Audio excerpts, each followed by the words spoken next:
శ్రీకాకుళం జిల్లా Adani energy solution ఉద్యోగులు రోడ్డెక్కారు. 30,000 జీతం ఇస్తామని సంవత్సర కాలంకు కాంట్రాక్ట్ ఇచ్చి ఇప్పుడు మోసం చేశారంటూ ఉద్యోగులు ఆరోపిస్తున్నారు. 3 నెలలు 30,000 జీతం ఇచ్చి ఇప్పుడు 12,000 కంటే తక్కువ జీతం ఇస్తున్నారంటూ ఉద్యోగులు ఆందోళన చేపట్టారు. జిల్లా వ్యాప్తంగా 90% బి కేటగిరీ స్మార్ట్ మీటర్లు బిగించిన తమకు మోసం చేయడం దారుణమంటూ మండిపడ్డారు అదాని ఎనర్జీ సొల్యూషన్స్ ఉద్యోగులు. స్మార్ట్ మీటర్లు బిగించే సమయంలో పాటించాల్సిన భద్రతా పరికరాలు కూడా తమకు ఇవ్వడం లేదంటూ ఆవేదన వ్యక్తం చేశారు. ప్రభుత్వం, విద్యుత్ శాఖ అధికారులు తమకు న్యాయం చేయాలంటూ స్మార్ట్ మీటర్ ఇన్స్టలేషన్ ఉద్యోగులు ఆందోళన చేపట్టారు. పాత శాలరీలు తిరిగి ఇవ్వాలి. చెల్లించినంత వరకు చేస్తూనే ఉంటాం. మా పాత పేసి ఇప్పుడు మాకు తిరిగి రావాలి. అడిగిన వాళ్ళని తీసేస్తామంటే ఎంతమందిని తీసేస్తారు? మేమందరం అడుగుతాం, అందరినీ తీసేస్తారు. బయటికి రారా, రూముల్లో దోచుకుని బయటికి రారా, మా కార్మికుల శాలరీని దోచుకుంటారా? ఎవరులేదా మీకు ఎవరికి? యాక్చువల్గా మేము 30,000 అనేది మేము అడగలేదు, వాళ్ళే మాకు కాల్ లెటర్లో పంపించారు. కానీ ఇప్పుడు సడన్గా 6 months ఆల్రెడీ 92% మీటర్లు ఫిట్టింగ్ అయిపోయాయి సార్.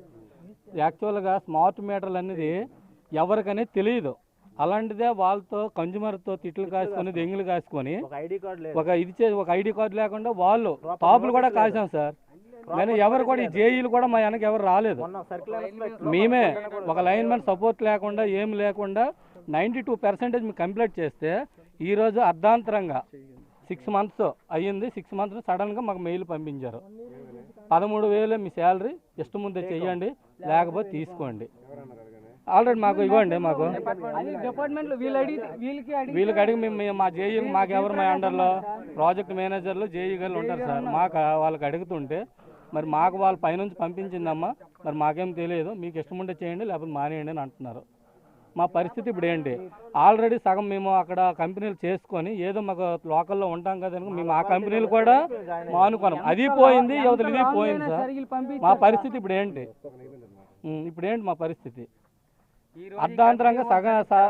అర్ధాంతరంగా మాకు ఆపేశారు సార్.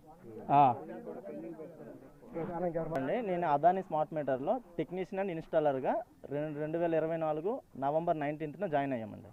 మాకు టేక్ హోమ్ శాలరీ కింద అంటే పిఎఫ్ కట్ అయ్యి మిగిలిన సర్వీస్ ట్యాక్సెస్ ఇంకేమైనా ప్రావిడెంట్ ఫండ్ ఇవన్నీ కట్ అవ్వగా మాకు టేక్ హోమ్ కింద 24,817 రూపాయలు టేక్ హోమ్ ఇస్తామని చెప్పారండి.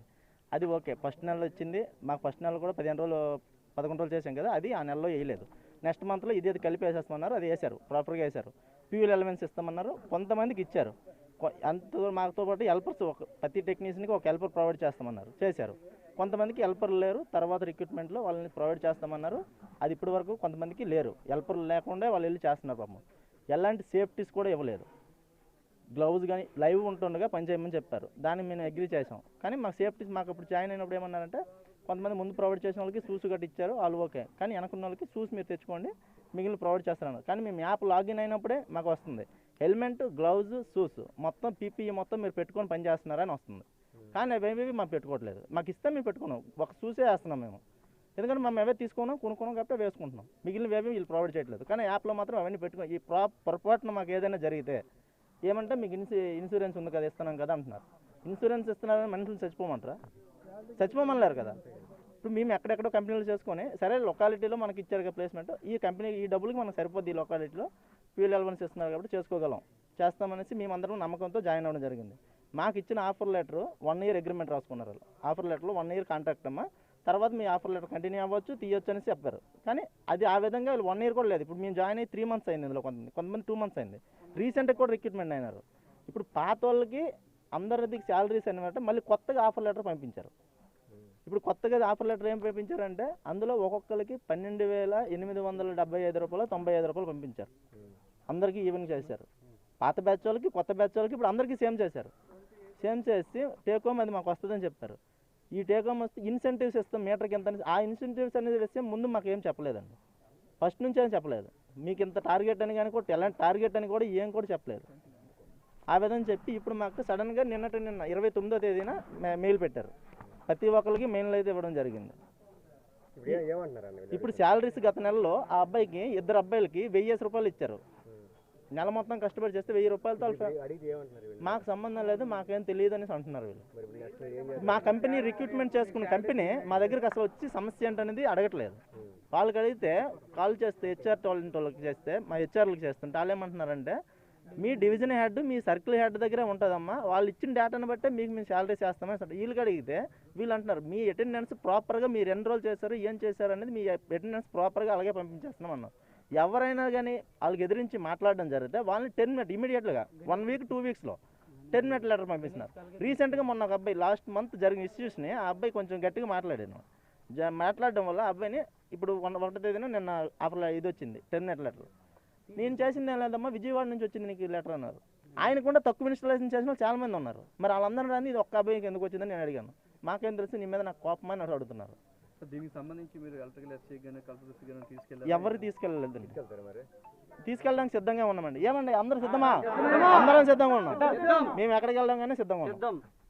జాయినింగ్ అయినప్పటి నుంచి కూడా ఈ సమస్యని స్టార్టింగ్ నుంచి చెప్తున్నా. యాక్చువల్లీ నేను జాయినింగ్ అయింది నవంబరు ఎండింగ్లో జాయినింగ్ అయ్యాను. డిసెంబర్ కంటిన్యూ అవగా జనవరిలో ఒక శాలరీ పడింది. శాలరీ పడేటప్పుడు కూడా నేను స్టార్టింగ్ అడిగాను, నాకు ఇంత అంటే 31 డేస్లో నాకు హాఫ్ శాలరీ మాత్రమే పడింది. హాఫ్ శాలరీ పడితే దాని గురించి అడిగితే నేను మెయిల్ చేస్తాను, మెయిల్ చేసిన తర్వాత పడుద్ది, ఇప్పుడు ఎటువంటి ప్రాబ్లం ఏంటి చెయ్యొద్దు అనేసి చెప్పారు. సరే కదా అనేసి చెప్పేసి నేనేం చేశానంటే కంటిన్యూస్గా వర్క్ చేశాను. ఆ మెయిల్ చేసిన తర్వాత కూడా వాళ్ళు మెయిల్ చేసిన హెచ్ఆర్ డిపార్ట్మెంట్కి కూడా వాళ్ళు ఎటువంటి రియాక్ట్ అవ్వట్లేదు అనేసి చెప్తున్నారు. సరే అనేసి కంటిన్యూ చేస్తే జనవరి నెల కూడా కంటిన్యూ చేస్తే జనవరి నెల కూడా అదే రిపీట్ అయ్యింది.